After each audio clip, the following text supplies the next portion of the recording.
الذين إذا ذكر الله وجلت قلوبهم وإذا تليت عليهم آياته زادتهم إيمانا وعلى ربهم يتوكلون। ইমানদার তো তারা কোরআনের মাহফিলে চলে আসবে, কোরআন যখন শুনবে তাদের দিলটা, তাদের হৃদয়টা কেঁপে উঠবে। কার ভয়ে? তাদের শরীরের পশমগুলি দাঁড়িয়ে যাবে। ওয়াইদা তুলিয়াত আলাইহিম আয়াতুহু যাদাতুহুম ঈমানা।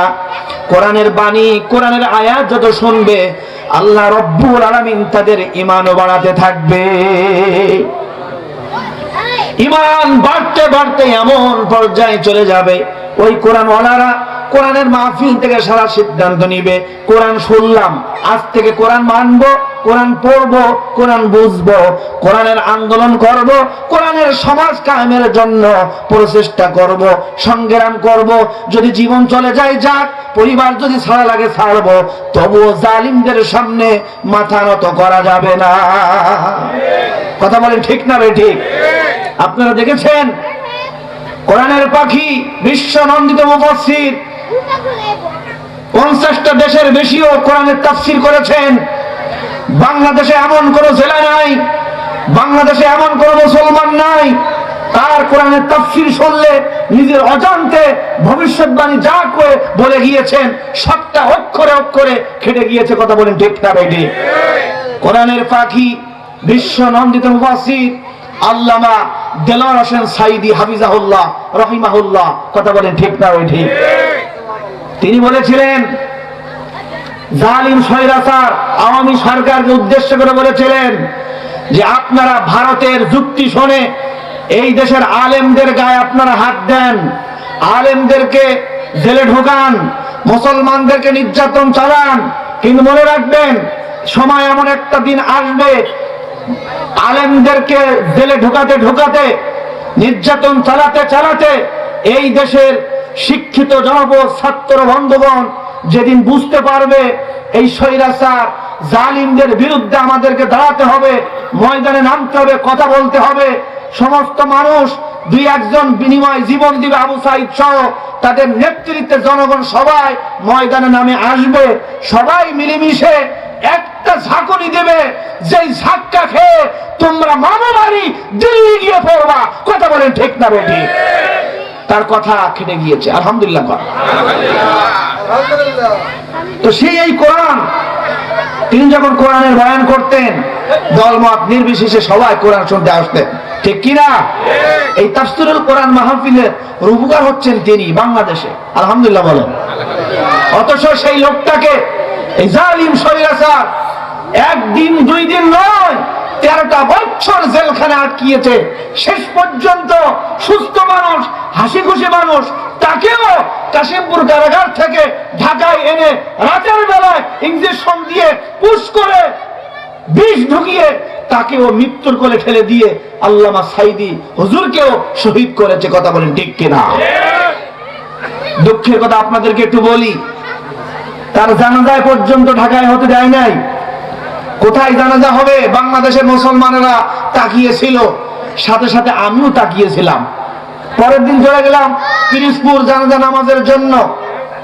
জানাজায় থেকে এসে 2-3 দিন পরে জুমা মসজিদ গাজীরচর ইউনিক বাস স্ট্যান্ড কেন্দ্র ইবাদুল্লাহ জামে মসজিদে খুতবা দিলাম, নামাজ পড়লাম, বাংলাদেশের আলেমদের ঐতিহ্য তুলে ধরলাম, আলেমদের জন্য দোয়া করলাম। জালিম স্বৈরাচারের দোসর যারা, আশুলিয়া নেতৃবৃন্দ যারা ছিল তৎকালীন সময়, আপনারা চেনবেন সাভার উপজেলার ভাইস চেয়ারম্যান অহংকারী একজন লোক ছিল শাহাদাত হোসেন খান, চেনেন আপনারা? আমাকে ফোন দিলে বললেন যে আপনি আগামী জুমা থেকে এই মসজিদের খুতবা দিতে পারবেন না। আমি বললাম অপরাধ? বলতে আপনি আল্লামা সাঈদীর জানাজায় গিয়েছেন। আর কি অপরাধ? আপনি মসজিদে সাইদি সাহেবের জন্য কথা বলেছেন, দোয়া করেছেন। আমি কই শুধু জানাজা নয়, দোয়া নয়, তারা মাজলুম। আমরা সব আলেমদের পক্ষে কথা বলেছি। আহমদ শফি হুজুরের কথা বলে থাকি, বাবুনগরীর কথা আমরা বলি, নূর হোসেন কাসিম হুজুরের কথা বলি, সাইগুল হাদিস সাহেব হুজুরের কথা বলি। আল্লামা সাইদি এই দেশের জন্য, জনগণের জন্য নিয়ামত, তার কথা বলেছি, বলতেই থাকবো। চাকরি যাই যাক, কথা বলেন ঠিক না বেঠিক? ওই স্বৈরাচার দোসরেরা আমাদেরকে পরের জুমা আমাকে আর পড়াতে দেয়নি, এই কথা সারা বাংলাদেশ জানে। আশুলিয়ার বিএনপি, বাংলাদেশ জামাত ইসলামী নেতৃবৃন্দ সবাই জানে কি আমাদের অপরাধ ছিল। শুধু তাই নয়, অসংখ্য বাংলাদেশের বিভিন্ন ইমামদের চাকরি চলে গিয়েছে, চাকরি কেড়ে নিয়েছে, হক কথা বলতে দিত না। কথা বলেন ঠিক না বেঠিক? আল্লাহ পাক বলেন, আল্লাহ সহজে ধরেন না, ধরলে আমাকারু আমাকারাল্লাহ আল্লাহু খায়রুল মাকিরিন। জুলুম করতে করতে সীমারেখা পার হয়ে গিয়েছিল, আল্লাহ ধরেছেন। তারা ফেরাউন থেকে শিক্ষা নেয় নাই, নমরুদ থেকে শিক্ষা নেয় নাই, এই জন্য আজকে তাদের অধপতন। কথা বলেন ঠিক না বেঠিক? সুতরাং সুন্দর একটি পরিবেশ আমরা পেয়েছি, এই পরিবেশকে আমরা নষ্ট করতে দিব না, এই পরিবেশকে আমরা ধরে রাখবো। রাজি আছেন তো ইনশাআল্লাহ? সম্মানিত ভাইরা আমার, শুধু তাই নয়, কোরআনের মাহফিল, বাংলাদেশে যত কোরআনের মাহফিল হচ্ছে, সমস্ত কোরআনের মাহফিল থেকে একটাই আওয়াজ, যাতে করে ব্যক্তি, পরিবার, সমাজ, রাষ্ট্র সংশোধন হয়ে আগামীতে ইসলামের একটি পরিবেশ কায়েম হয়ে যায়, তৈরি হয়ে যায়। এই জন্য আমাদেরকে কথা বলতে হবে, শুনতে হবে, কাজ করতে হবে। রাজি আছেন তো ইনশাআল্লাহ? আমি মহাগ্রন্থ আল কোরআন সূরা আত-তাওবা 20 নম্বর আয়াতে কারিমা থেকে তেলাওয়াত করেছি। সূরা আত-তাওবা, জোরে বলুন কোন সূরা? তাওবা শব্দের অর্থ হচ্ছে ফিরে আসা, অনুতপ্ত হওয়া, লজ্জিত হওয়া, সারেন্ডার করা। আমরা ফিরবো কার পথে? কার দিকে? আল্লাহর পথে। এই সূরা আত-তাওবার 20 নম্বর আয়াতে কারিমা নাযিল হয়েছিল নবম হিজরি জিলকদ মাস, যে দিনটা ছিল পবিত্র জুমার দিন। আলহামদুলিল্লাহ। সপ্তাহের মধ্যে সবচাইতে দামি দিন কোনটি ভাই? পবিত্র জুমার দিন। এই জুমা শব্দকে কেন্দ্র করে আল্লাহ একটা সূরা নাযিল করেছেন, সূরাতুল জুমআ। এই জুমা শব্দের অর্থ হচ্ছে সম্মেলন, মুসলমানদের সম্মেলন। ইয়া আইয়ুহাল্লাযীনা আমানু ইযা নুদিয়া লিস-সালাহ মিন ইয়াউমিল জুমআ ফাসআউ ইলা যিকরিল্লাহ। কথাকার হে ঈমানদারেরা, জুমার আযান হতে দেরি দুনিয়ার সব কাজবাজ, অফিস আদালত, দোকানপাট সব বন্ধ, দৌড়াতে হবে মসজিদের দিকে, আল্লাহর জিকিরের দিকে। কথা বলেন ঠিক না বেঠিক? নবম হিজরি জিলকদ মাস, পবিত্র জুমার দিন। এখনো পর্যন্ত মসজিদে নববীতে জুমার আযান হয় নাই। আল্লাহ রাসূলের সাহাবীরা জুমার নামাজের জন্য আগে আগে মসজিদে এসে হাজির। দেখবেন আপনাদের মসজিদে আযানের আগে আগে আসে কি আসে না? আমাদের মসজিদগুলোতে আযানের আগেই নিস্তালা কভার হয়ে যায়। আলহামদুলিল্লাহ বলে, আগে আগে চলে আসে। তো আগে আগে সাহাবীরা চলে আসলেন, সাহাবীরা বসে আছেন। এখনো পর্যন্ত মসজিদে নববীতে জুমার আযান হয় না। এখানে আপনারা হজ করেছেন, উমরা করেছেন, ফার্স্ট কাতারে বাইতুল্লাহর চত্বরে বসার জন্য সকাল 10টায় 9টায় গিয়েছি, তবুও আমরা জায়গা পাই নাই। ঠিক না বেঠিক? তো আগে আগে রাসূলুল্লাহ সাহাবীরা মসজিদে নববীতে বসে আছেন। সাহাবীদের মধ্য থেকে একটি প্রশ্ন, জোরে বলুন কয়টি? যে আল্লাহর কাছে সবচেয়ে দামি মর্যাদাবান কারা, আর কোন কোন কাজ করলে সবচেয়ে দামি মর্যাদাবান হওয়া যায়? আপনারা বলুন। এখানে হাজার হাজার মুসলমান, সবার মর্যাদা, সবার ঈমান আমল আল্লাহর কাছে কি একরকম? বাংলাদেশে 90% মুসলমান নামাজ পড়ে কয়েকটা, 90% মুসলমান ভোটার তালিকায়, কিন্তু নামাজ পড়ে মাত্র 10%। তার বাস্তব প্রমাণ আগামীকাল বটতলা মসজিদে গিয়ে ফজরে গেলেই দেখা যাবে। ঠিক কিনা? হুজুর বসে আছে। বাংলাদেশে মুসলমানের সংখ্যা 5 প্রকার। শুকুর আলী মুসলমান, কি আলী? ঈদ আলী মুসলমান, রমজান আলী মুসলমান, এরপরে কদর আলী মুসলমান, মাঝে মধ্যে নামাজ পড়ে ধরে সিজুন আলী মুসলমান। এই পাথালিয়াই নাই? আছে? আছে মানে পাথালিয়ায় আমরা ছাত্র জীবনে ইমামতি করে গিয়েছি, জানা আমাদের আছে, ঠিক কিনা? শুকুর আলী মুসলমান সারা সপ্তাহ খবর নেয়, শুধু জুমার দিন আসবে, আছে? মহানপুর আছে না নাই? আছে। সারা বছর খবর নাই, রমজান আসলে মোটামুটি নামাজ কালাম ধরে, রমজান গেলে আবার ছাড়ে, তারা হলে রমজান আলী মুসলমান। রমজানের খবর নাই, ঈদের দিন সবার আগে ঈদ আলী মুসলমান, আছে? ঈদও খবর নাই। নির্বাচন সামনে আসলে ওই সমস্ত গায়ক নায়ক ফেরদৌস মতনের নায়ক যারা আছে, শামীম ওসমানের মতো লোক টোক যারা আছে, বড় বড় পাঞ্জাবি পরে টুপি একটা পরে ইমামকে বসাই রেখে বক্তব্য দেয় মুসলমানদের উদ্দেশ্যে, ভাইরা আমার, আমরাও তো মুসলমান, ভোটটা আমাদের দিয়েন। সিজনে সিজনে নামাজ পড়ে, নির্বাচন আসলে মেম্বার চেয়ারম্যান এলাকায় ঢুকে আসরের নামাজ একই এলাকায় 3 বার পড়ে। কয়বার? পূর্ব পাড়ায় একবার, পশ্চিম পাড়ায় একবার, সামনে গিয়ে আর একবার। কারণ নামাজ দেখাতে হবে তো আমি নামাজি, নাউজুবিল্লাহ কর। এরকম নামাজ পড়লে হবে? 5 ওয়াক্ত নামাজ পড়ার দরকার আছে না নাই? তো সাহাবা আজমাইনে বসে আছেন, সাহাবীদের মধ্য থেকে একটি প্রশ্ন, আচ্ছা আল্লাহর কাছে সবচাইতে দামি কারা, মর্যাদাবান কারা? কিছু কিছু সাহাবীরা বললেন, আল্লাহর প্রতি রাসূলের প্রতি যারা ঈমান আনবে, আর এই যে বাইতুল্লাহ কাবা ঘর, বাইতুল্লাহ কাবা ঘরের যারা খেদমত করবে, আর এই বাইতুল্লাহ কাবার মেহমান যারা হাজী সাহেবদেরকে যারা জমজমের পানি পান করাবে, আল্লাহ রব্বুল আলামিনের কাছে তাদের মর্যাদা সম্মান বেশি। কারণ আল্লাহ বলেছেন, ইন্না আউওয়ালা বাইতি হুদিয়া লিন-নাস লাল্লাযী বিবাক্কাতা মুবারাকাও ওয়া হুদাল লিল আলামিন। আকাশের নিচে জমিনের উপরে সর্বপ্রথম দামি ঘর, প্রথম ঘর বাইতুল্লাহ কাবা ঘর।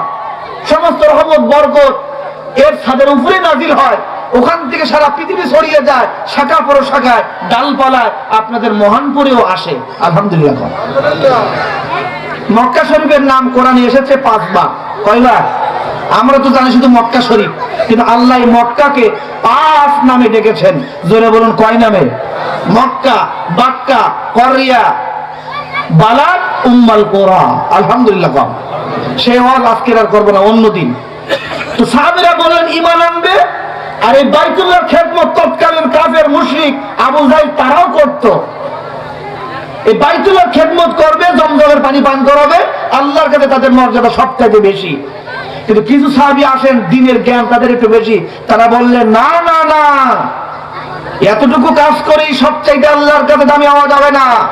ঈমান তো আনা লাগবে, বাইতুল্লাহর খেদমত করা লাগবে, তার পাশাপাশি আল্লাহর যে উদ্দেশ্য লক্ষ্য, এই দুনিয়া আমাদের কি জন্য পাঠিয়েছেন, ইন্নী জাইলুন ফিল আরদি খলিফা, আমরা আল্লাহর প্রতিনিধি, আল্লাহ রাসূলকে পাঠিয়েছেন, হুয়াল্লাযী আরসালা রাসূলাহু বিল হুদা ওয়া দীনিল হক।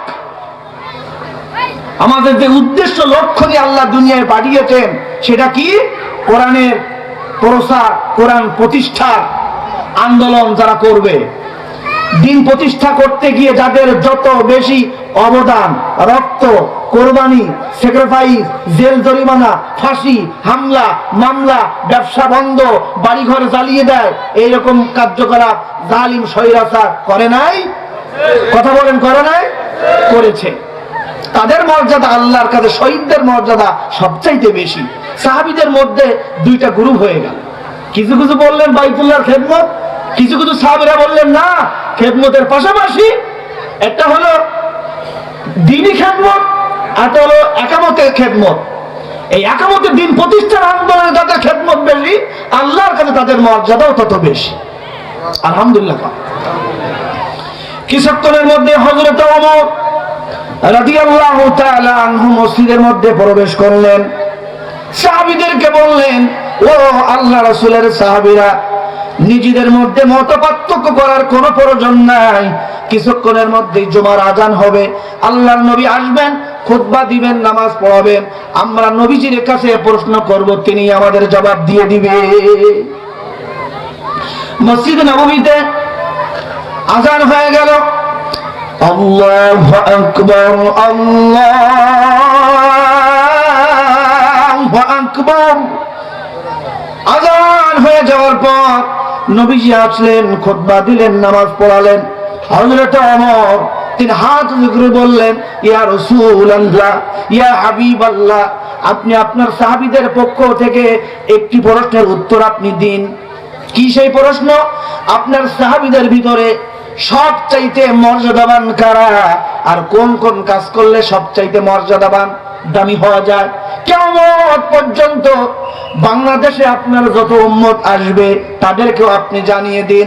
আল্লাহর নবী, বিশ্ব নবী, তিনি বসে আছেন, কোনো কথা বলছেন না।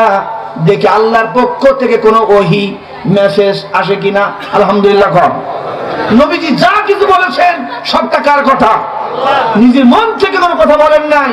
ইন হুয়া ইল্লা ওয়াহয়ু ইউহা ওয়ালাউ তাকাওয়ালা আলাইনা বা'দাল আকাওয়িল। কিছুক্ষণের মধ্যে হযরত জিবরাইল আলাইহিস সালাতুস সালাম আসলেন, নবীজির কাছে হাদিয়া দিলেন। সূরা আত-তাওবা এই 20 নম্বর আয়াতে কারিমা নাযিল হয়ে গেল সাথে সাথে। বলুন আলহামদুলিল্লাহ। নবীজি আপনি বলুন, আল্লাযীনা আমানু ওয়া হাজারু ওয়া জাহাদু ফি সাবিলিল্লাহ। আপনি বলে দিন, আল্লাযীনা আমানু, যে বা যাহারা ঈমান আনবে কার উপরে? ওয়া হাজারু, ঈমান আনার পর ঈমানের পথে অটল অবিচল থাকতে গিয়ে মাঝে মধ্যে হিজরত যারা করবে। বাংলাদেশের অসংখ্য মুসলমান বাড়িতে থাকতে পারে নাই, বাড়িতে ঘুমাতে পারে নাই। জালিম স্বৈরাচার রাতের বেলায় স্ত্রীর পাশে যাইতে দেয় নাই, মা বাবা ছেড়ে, আপনজন ছেড়ে, মাতৃভূমি ছেড়ে বিদেশের দেশে পালাইছিল অসংখ্য ইসলামী আন্দোলনের ভাইরা। কথা বলেন ঠিক না বেটি? ঈমান আনবে, হিজরত করবে। রাসূলুল্লাহ মক্কায় থাকতে পারে নাই, ওই জালিমরা রাসূলুল্লাহকে মক্কায় থাকতে দেয় নাই। মক্কা ছেড়ে যাওয়ার সময় বারবার শুধু মক্কার দিকে তাকিয়ে থেকে বলছিল, হে কাবা, আমার মন চায় তোর কাছে আমি থাকি, কিন্তু এই জালিম স্বৈরাচার আমাকে থাকতে দিল না। কথা কোন ঠিক কিনা? বাংলাদেশের মুসলমানদের ঈমান আনা শেষ, হিজরত করা শেষ, আর একটা কাজ করতে হবে সবচাইতে দামি হতে গেলে। ঈমানদার এখানে সবাই আমরা আছি না নাই? হিজরত কি? জালিমদের আমলে আপনারা কম বেশি মামলা হামলা খেয়ে কষ্ট মর্যাদা করেছেন, হিজরত করেছেন। ঈমান আনা শেষ, হিজরত করা শেষ। এখন একটা কাজ, ওয়াজাহাদু ফি সাবিলিল্লাহ। যতদিন পর্যন্ত বাংলাদেশে মানব রচিত আইন, ধর্মনিরপেক্ষ মতবাদ বিলুপ্ত হয়ে আল্লাহর জমিনে বাংলাদেশের পার্লামেন্টে কোরআন নামক মহাগ্রন্থ আল কোরআন সংবিধানে না ঢুকবে, দিন প্রতিষ্ঠিত না হবে, ততদিন পর্যন্ত আমাদেরকে ওয়াজাহাদু ফি সাবিলিল্লাহ, আল্লাহর জমিনে দিন কায়েমের জন্য কাজ করতে হবে। কারা কারা রাজি? দুই হাত তুলে আল্লাহকে দেখা। আল্লাহ কবুল করে বলুন আমিন। ঈমান আনলেন, হিজরত করলেন, ওয়াজাহাদু ফি সাবিলিল্লাহ। এই যে আজকের ভাইরা, যুবক ভাইরা, মোহনপুর বয়েজ ক্লাবের ভাইরা সবাই মিলেমিশে ঐক্যবদ্ধ হয়ে এই যে মাহফিলের প্রচেষ্টা করলেন, এটাও একটা জিহাদ ফি সাবিলিল্লাহর অংশ। যাতে করে এই যুবকরা গানের বাজনা, নাচানাচি, তারপরে অপসংস্কৃতি থেকে দূরে আসতে পারে, এই এলাকার মা বোনগুলি যেন কোরআন শুনতে পারে, আমাদের মুরব্বী বাবাজিরা যেন কোরআন সুন্নাহর আলোকে জীবন গড়তে পারে। এই যে সবাই মিলে একটি প্রচেষ্টার সংগ্রাম, ঐক্যবদ্ধ হয়ে কাজ করলেন, এটা ওয়াজাহাদু ফি সাবিলিল্লাহ অংশ। কথা বলেন ঠিক না বেটি? ঈমান আনা হয়েছে, হিজরত করা শেষ, ওয়াজাহাদু ফি সাবিলিল্লাহ। এই প্রচেষ্টা আমাদের মৃত্যুর আগ পর্যন্ত আমাদের করতেই হবে। দিন প্রতিষ্ঠিত হোক বা না হোক, মুসলমান ধর্মনিরপেক্ষ মতবাদ, জাতীয়তাবাদ, মানব রচিত কোনো বিধিবিধানের কাছে বিশ্বাসী হতে পারে না। কথা বলেন ঠিক না বেটি? আর এই কাজ করতে গিয়ে আর দুইটা জিনিস লাগবে, বিআমওয়ালিহিম ওয়া আনফুসিহিম। মাল দেওয়া লাগবে, মাল, টাকা পয়সা দেওয়া লাগবে, ঠিক কিনা? রাসূলুল্লাহ সাহাবীদের মতন মাঝে মধ্যে দিন প্রতিষ্ঠার জন্য রাসূলুল্লাহ শান মান মর্যাদা ধরে রাখতে গিয়ে আবারও জীবন দেওয়া লাগতে পারে। কথা বলেন ঠিক না বেটি? এরপর আয়াতের শেষ অংশে আল্লাহ রাব্বুল আলামিন বলেন, আ'যামু দারাজাতান ইনদাল্লাহ ওয়া উলাইকা হুমুল ফাইজুন। নবী আপনি বলে দিন সাহাবীদেরকে, কিয়ামত পর্যন্ত যত উম্মত আসবে আযম দারাজাতান ইনদাল্লাহ, ঈমান আনবে, হিজরত করবে, জিহাদ ফি সাবিলিল্লাহ করবে, মাল দিবে, জান দিবে, সময় দেবে, মেধা দিবে, আগামী নির্বাচনে ইসলামপন্থী যারা তাদেরকে ভোট দেবে, এই কাজগুলি যারা করবে আযম দারাজাতান ইনদাল্লাহ, তাদের মর্যাদা আল্লাহর কাছে 90% মুসলমানদের মধ্যে আল্লাহর কাছে তাদের মর্যাদা সবচাইতে বেশি। আলহামদুলিল্লাহ কোন আমরা সেই মর্যাদার অধিকারী হতে চাই কি চাই না? আল্লাহ আমাদেরকে কবুল করেন, জোরে বলুন আমিন। কোনো ভয় আছে, কোনো টেনশন আছে? আল্লাহ আছে না নাই? রেখো না মনেতে ভয় বান্দা খোদার, দূর হয়ে যাবে বাধা সব, তোমার আমার মালিক আছেন, আছেন আমাদের রব, আছেন আমাদের রব। সে রব আছে না নাই? আমরা তো মনে করেছিলাম, মনে হয় শেখের বিটি মরা না পর্যন্ত আমাদের আর কপাল খুলবে না। কি বলেন নাই? কি কপাল খোলে না? আল্লাহ আছে না নাই? হুজুর এত ওয়াজ করেন, এত দোয়া করেন, কই দোয়া তো কবুল হয় না। পরিকল্পনা কার? 5 তারিখে জোহরের আগেও বাংলাদেশের মুসলমানেরা জানতো না, সেও জানতো না। দুপুরের খাবার দাবার সব গণভবনে তৈরি হয়েছে, খাবারটা খাওয়ার টাইম পাই নাই, 40 মিনিটের ব্যবধানে পেছনের দরজা দিয়ে দিল্লিতে হেরেছে। কথা বলেন ঠিক না বেঠে? সেই আল্লাহ এখনো আছে না নাই? ভয়ের কোনো কারণ আছে? আমরা যদি আল্লাহর পথে আগাতে পারি, জান্নাত মুখে যদি আগাতে পারি, আমাদের বিশ্বাস আগামীতে ইসলামী আন্দোলন বাংলাদেশ জামাত ইসলামী নেতৃত্বে দলমত নির্বিশেষে সবাই মিলেমিশে যদি এক হতে পারি, আগামীতে বাংলাদেশে পার্লামেন্টে কোরআনের সংবিধান হবে, ইসলাম বিজয় হবে। কারা কারা দেখতে চান? 2 হাত তুলে আল্লাহকে দেখা।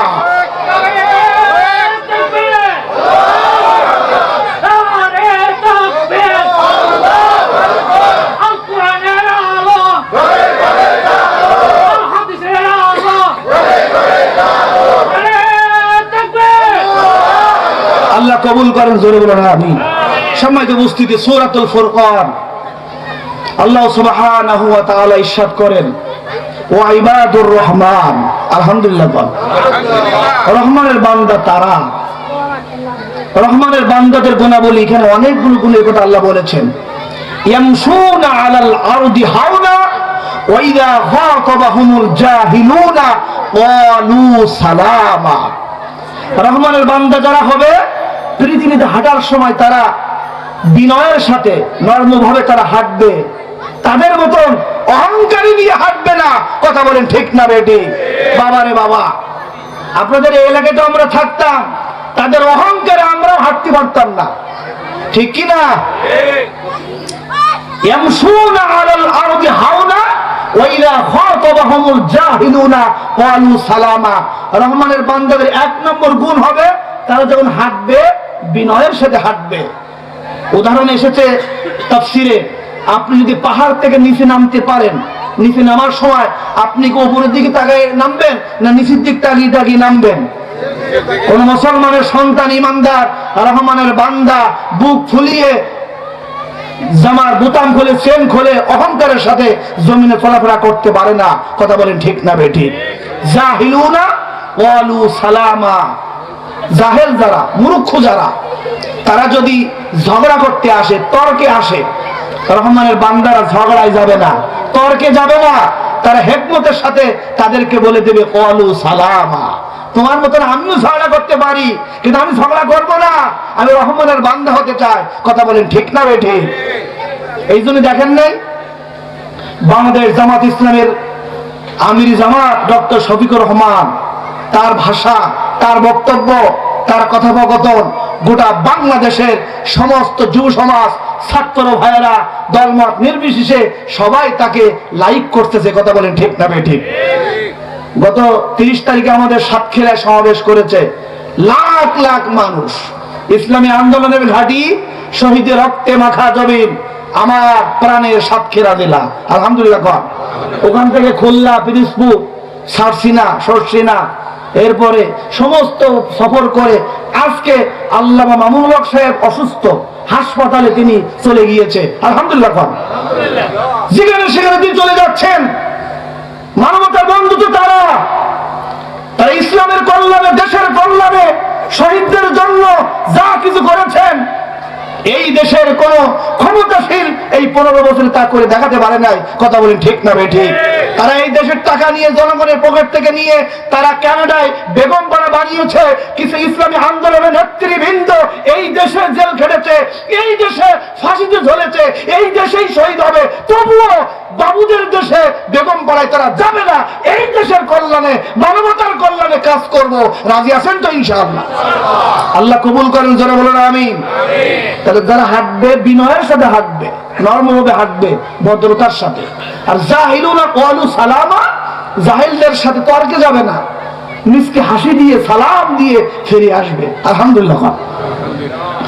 রহমানের বান্দাদের 3 নম্বর গুণ, ওয়াল্লাযীনা ইয়াবিতুনা লিরাব্বিহিম সুজ্জাদান ওয়া কিয়ামা। এই যে শীতের রাত, বিশাল বড় রাত, এই বিশাল রাতে সারা রাত তারা ঘুমাবে না। রাতের কিছু অংশে তারা দাঁড়িয়ে যাবে কার ভয়ে? ওয়াল্লাযীনা ইয়াবিতুনা লিরাব্বিহিম সুজ্জাদান ওয়া কিয়ামা। দাঁড়িয়ে যাবে নামাজে, সিজদায় লুটি পড়বে, আল্লাহর কাছে দুহাত তুলে কাঁদবে। والذين يقولون ربنا اصرف عنا عذاب جهنم إن عذابها كان غراما। সারা রাত ঘুমাবে না বেদকলের মতন। রহমানের বান্দা তো তারা রাতের কিছু অংশে দাঁড়িয়ে যাবে, যেটাকে বলা হয় তাহাজ্জুদের নামাজ। সব নবীদের সুন্নাহ, যত নফল ইবাদত আছে, সবচেয়ে দামি আমল হচ্ছে তাহাজ্জুদের নামাজ। কথা বলেন ঠিক না বেঠিক? দিন প্রতিষ্ঠার জন্য, আগামীতে বাংলাদেশ ইনসাফপূর্ণ সমাজ কায়েমের জন্য শুধু বিলাসিতার খাওয়া দাওয়া করলে হবে না, আল্লাহর কাছে চাইতে হবে। তার কারণ এই পরিবেশ, এই দ্বিতীয় স্বাধীনতা দান করেছেন তিনি কে? ফাসাব্বিহ বিহামদি রাব্বিকা ওয়াস্তাগফির ইন্নাহু কানা তাওয়াবা। সব ক্রেডিট তার, কার? সব ক্রেডিট তার। সুতরাং তার তাসবিহ, তার প্রশংসা, তার ইস্তেগফার, তার কাছে তাওবা করতে হবে। কথা বলেন ঠিক না বেঠিক? সূরা আল ফুরকানে 3 নম্বর রহমানের বান্দাদের গুণ হবে ওয়াল্লাযীনা ইয়াবিতুনা লিরাব্বিহিম সুজ্জাদান ওয়া কিয়ামা। রাতের কিছু অংশে তারা দাঁড়িয়ে যাবে নামাজে, সিজদায় লুটি পড়বে, কাঁদবে আল্লাহর কাছে। রব্বুল আলামিন এই দেশের জন্য, মানবতার জন্য, ইসলামের জন্য তারা কথা বলবে, কাজ করবে। কথা বলেন ঠিক না বেঠিক? শুধু তাই নয়, والذين يقولون ربنا اصرف عنا عذاب جهنم إن عذابها كان غراما। জোরে বলুন আলহামদুলিল্লাহ। লিল্লাহি তাকবীর, লিল্লাহি তাকবীর। প্রধান বক্তার আগমন, প্রধান বক্তার আগমন। আল্লাহ কবুল করেন, জোরে বলুন আমিন। আর জোরে বলুন আমিন। আজকের মাহফিল সফল হোক। দাঁড়ানো ভাইরা, আমার আশেক ভাইয়ের নেতৃত্বে যারা আছেন দাঁড়িয়ে, সবাই চলে আসেন স্টেজে এবং বসে পড়ুন। আর কেউ বসে থাকবেন না। এই মাইকের আওয়াজ যতদূর পর্যন্ত যাচ্ছে, বাজারে, দোকানপাটে, রাস্তায়, আমার প্রাণের বন্ধুগণ, যুব সমাজ ভাইয়েরা, মহানপুর বয়জেব ক্লাবের নেতৃত্ব যারা দিচ্ছেন, সবাইকে বসিয়ে দিন। এই ডান পাশে অনেক জায়গা আছে। আজকের এই মাহফিলকে আল্লাহ কবুল করেন, জোরে বলেন আমিন। এই মাহফিলকে মহানপুরে যত কবর আছে, আশেপাশে যত কবর আছে, আমাদের সকলের জন্য নাজাতের ওসিলা বানায় দেন, জোরে বলেন আমিন। এই মহানপুরের যুবকদেরকে আল্লাহ তাআলা হযরত ওমরের মতন, খালিদ বিন ওয়ালিদের উত্তরসূরি যাবে, আল্লাহ কবুল করেন, জোরে বলেন আমিন। সম্মানিত উপস্থিতি, আজকের আমাদের মধ্যমণি তিনি চলে এসেছেন, আলহামদুলিল্লাহ। আপনাদের এখনো টেনশন আছে? আলহামদুলিল্লাহ বলেন। আল্লাহ কবুল করেন, জোরে বলেন আমিন। আমি বলতেছিলাম সূরাতুল ফুরকান, রহমানের বান্দাদের গুণাবলী। 1 নাম্বার, রহমানের বান্দারা যারা দুনিয়ায় হাঁটবে, বিনয়ের সাথে নরমভাবে তারা হাঁটাচলা করবে, ঠিক কিনা? জাহিলুনা ক্বালু সালামা। জাহেলরা যখন তাদের সাথে তর্কে আসবে, ঝগড়া করতে আসবে, তারা তর্ক করবে না, ঝগড়া করবে না, অহংকারের সাথে হাঁটবে না। তারা তাদের সাথে মিষ্টি হাসি দিয়ে, মিষ্টি হাসি দিয়ে ক্বালু সালামা, সালাম দিয়ে হিকমতের সাথে মিটিয়ে চলে আসবে। ঠিক না বেঠিক? আল্লাযিনা ইয়াবিতুনা লিরাব্বিহিম সুজ্জাদান ওয়া কিয়ামা, রাতের কিছু অংশ তারা দাঁড়িয়ে যাবে আল্লাহর সন্তুষ্টির জন্য তাহাজ্জুদে নামাজে, সিজদায় লুটি পড়বে, আল্লাহর কাছে দোয়া করবে। আল্লাযিনা ইয়াকুলুনা রব্বানা সরিফ আন্না আযাব জাহান্নাম ইন্না আযাবাহা কানা গরামা। রব্বুল আলামিন, জাহান্নামের আগুনকে আপনি জ্বালিয়ে জ্বালিয়ে অনেক গরম করেছেন, আর আপনি আমাদের শরীরকে অনেক নরম করেছেন। আপনার এই উত্তপ্ত আগুনের মোকাবেলা করতে আমরা অক্ষম, আমরা পারবো না। আপনি জাহান্নামের কঠিন শাস্তি থেকে, আযাব থেকে তুমি আমাদেরকে রক্ষা করো, বাঁচাও। জোরে বলেন আমিন। এই দোয়া সব নবীরা করেছেন।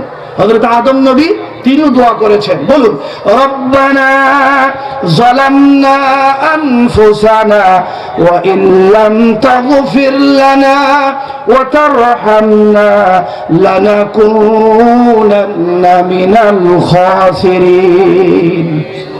বলুন আমিন। হায় আমাদের রব, আমরা নফসের উপরে জুলুম করে ফেলেছি।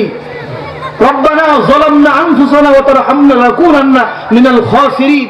আপনি রহম করুন, আপনি ক্ষমা করুন, তা নয় আমরা ক্ষতিগ্রস্ত হয়ে যাব। ঠিক না বে ঠিক?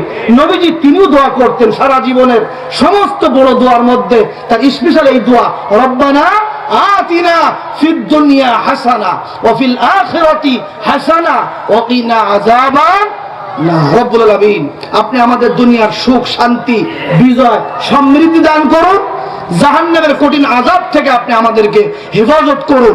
জোরে বলেন আমিন। সম্মানিত উপস্থিতি, এখানে আপনারা যারা এসেছেন, আমার পক্ষ থেকে আপনাদেরকে 5টা পুরস্কার। কয়টা পুরস্কার? আমি তো আপনাদেরকে কিছু দিতে এসেছি, যেহেতু আপনাদের এলাকায় দীর্ঘদিন ছিলাম। 5টা পুরস্কার। এই 5টা পুরস্কার আমরা সবাই নেব। তাহলে একটা আমল করতে হবে। কয়টা? একটা আমল। হাঁটতে, চলতে, ফিরতে, ঘুমাতে গিয়ে, দোকানদারি করতে গিয়ে, রোডে, ঘাটে, বিমানে, ট্রেনে, বাসে, মোটরসাইকেলে, সব সময় আমরা আমল করব আস্তাগফিরুল্লাহ। বলুন আস্তাগফিরুল্লাহ। তাফসীরে এসেছে ফাকুল তুস্তাগফিরু রাব্বাকুম ইন্নাহু কানা গফফারা। দৈনন্দিন জীবনে যারা বেশি বেশি ইস্তেগফারের আমল করবে, আল্লাহর পক্ষ থেকে তাদেরকে পুরস্কার দেওয়া হবে 5টা। কয়টা? আলহামদুলিল্লাহ। 1 নাম্বার, ইস্তেগফারের আমল যে যত বেশি করবে, করার দরকার আছে না নাই? নবীজির কোনো গুনাহ ছিল? তবুও দৈনন্দিন জীবনে 70 থেকে 100 বার তিনি ইস্তেগফারের আমল করতেন। আলহামদুলিল্লাহ। এই আমল যদি আমরা করতে পারি, 5টা পুরস্কার। 1 নাম্বার, আল্লাহ তাআলা গুনাহমুক্ত জীবন দান করবে। 2 নাম্বার, আল্লাহ তাআলা বড় ধরনের অ্যাক্সিডেন্ট, রোড অ্যাক্সিডেন্ট বলেন আর যেটাই বলেন, বড় ধরনের অ্যাক্সিডেন্ট থেকে আল্লাহ আপনাকে হেফাজত করবে ইস্তেগফারের আমল করার কারণে। 3 নাম্বার, আল্লাহ তাআলা আপনাকে বড় ধরনের রোগ শোক, মহামারী, করোনা, ডেঙ্গু ইত্যাদি থেকে, ক্যান্সার থেকে আল্লাহ আপনাকে হেফাজত রাখবে। 4 নাম্বার, সকাল থেকে সন্ধ্যা পর্যন্ত দৌড়ান রিজিকের পিছনে, ইস্তেগফারের আমল করার কারণে আল্লাহ রাব্বুল আলামিন আপনার রিজিকের রাস্তাও প্রশস্ত করে দেবে। 5 নাম্বার, ইস্তেগফারের আমল যত বেশি করবেন, আল্লাহ আপনাকে মুস্তাজাবুদ দাওয়া বানিয়ে দেবে। অর্থাৎ আপনি দোয়া করতে দেরি, আল্লাহ রাব্বুল আলামিন আপনার দোয়া কবুল করতে দেরি করবে না। তার বাস্তব প্রমাণ ইমাম আহমদ বিন হাম্বল রাহমাতুল্লাহ আলাইহি, তিনি একবার সফরে এসেছিলেন। সফর থেকে ফিরে যাবেন, রাত হয়ে গেছে। একটি দোকানে গিয়ে তিনি বিশ্রাম নেওয়ার জন্য অনুমতি চাইলেন। দোকানদার ভাই, আমি তো চলে যাচ্ছি, রাতের বেলায় কোথায় বসবো? আমি কি আপনার দোকানে একটু বসতে পারি? দোকানদার যুবক মানুষ বলে, হ্যাঁ হুজুর আপনি বসেন। ইমাম আহমদ বিন হাম্বল রাহমাতুল্লাহি আলাইহি তিনি বললেন, আমি দোকানের মধ্যে বসে পড়লাম, দেখতে পেলাম ওই দোকানদার উঠিওয়ালা যুবক ভাই কি যেন জবানে ডব ডব করে, মিষ্টি মিষ্টি করে, আস্তে আস্তে করে কি জানি জিকির করে। আলহামদুলিল্লাহ। আমি ডাক দিয়ে বললাম, বাবা তুমি কোন আমল করো, কোন জিকির করো? বলেন, হুজুর আমি সব সময় আস্তাগফিরুল্লাহ, ইস্তেগফারের জিকির করি। আলহামদুলিল্লাহ। এটার ফল কি, এটা রেজাল্ট কি? বলে, হুজুর আমি ইস্তেগফারের আমল করার কারণে এই পৃথিবীতে আমি যত দোয়া আল্লাহর কাছে করেছি, সব দোয়া আল্লাহ কবুল করেছে। ইমাম আহমদ বিন হাম্বল রাহমাতুল্লাহ আলাইহি তিনি অবাক, যুবক বেটা বলে কি? যা দোয়া কবুল করেছে, যা দোয়া করেছে সব কবুল হয়েছে। এখানে আমরা যারা আছি কত দোয়াই তো করি, কবুল কি হয়? ইমাম আহমদ বিন হাম্বল জমানার বড় ইমাম অবাক হয়ে গেলেন, আশ্চর্য হয়ে গেলেন, সত্যি কি তাই সব দোয়া কবুল হয়? জি, সব দোয়া কবুল হয়, কিন্তু হুজুর একটা দোয়া এখনো কবুল হয় না। কয়টা দোয়া? হুজুর আমার বড় স্বপ্ন, জমানার বড় ইমাম, জমানার বড় মহাআলেম ইমাম আহমদ বিন হাম্বল, অনেক দূরে থাকেন তিনি, অনেক বড় মাপের আলেম, আমি একজন সাধারণ দোকানদারওয়ালা, তার সাথে আমি সাক্ষাৎ কিভাবে দেব? আল্লাহর কাছে দোয়া করি, রব্বুল আলামিন জীবনে একবার ইমাম আহমদ বিন হাম্বলের সাথে তুমি আমাকে মৃত্যুর আগে হলেও একটাবার তুমি দেখা করার সুযোগ করাই দিও। এই দোয়াটা এখনো কবুল হয় না। ইমাম আহমদ বিন হাম্বল রহমতুল্লাহ আলাইহি চোখের পানি ছেড়ে দিয়ে দোকানদার যুবক ভাইকে বুকের সাথে জড়িয়ে ধরলেন, বললেন, যুবক ভাই, ইস্তেগফারে আমল করার কারণে এই পৃথিবীতে তুমি যা দোয়া করেছো আল্লাহ রাব্বুল আলামিন সব কবুল করেছে। একটা দোয়া ইমাম আহমদ বিন হাম্বলের সাথে সাক্ষাৎ, সেটা তোমার কবুল হয় না, আজকে এই মুহূর্তে তোমার সেটাও কবুল হয়েছে। তার সাথে সাক্ষাৎ দেওয়ার জন্য তোমার দেওয়া লাগে নাই, আল্লাহ রাব্বুল আলামিন ইমাম আহমদকে, আমি সেই ইমাম আহমদ বিন হাম্বলকে তোমার দোকানে আল্লাহ রাব্বুল আলামিন আমাকে পাঠিয়ে দিয়েছে। আলহামদুলিল্লাহ কর। তাহলে এই ইস্তেগফারের আমল আমরা করব তো ইনশাআল্লাহ।